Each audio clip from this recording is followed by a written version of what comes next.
យើងជោគប្រានក្រុមអាយសន្តានយោធានាមជាប្រជាការពីការងារជាសន្តិសុខភូមិញាតិមិត្តអើយកុំឡើយមើលងាយពួកខ្ញុំមានយងបនសង្ឃធំដុំតែខ្ញុំប្រឹងការពី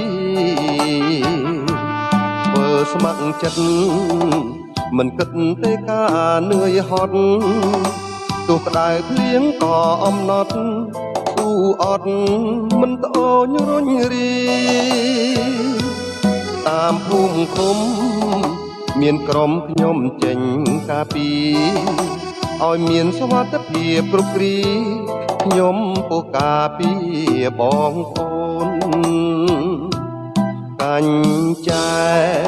លើស្មារក្សាការពីបំរើសន្តិសុខប្រជា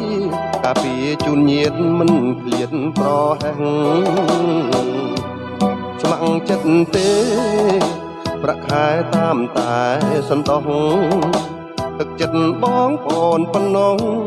សូមរស់ស្មើ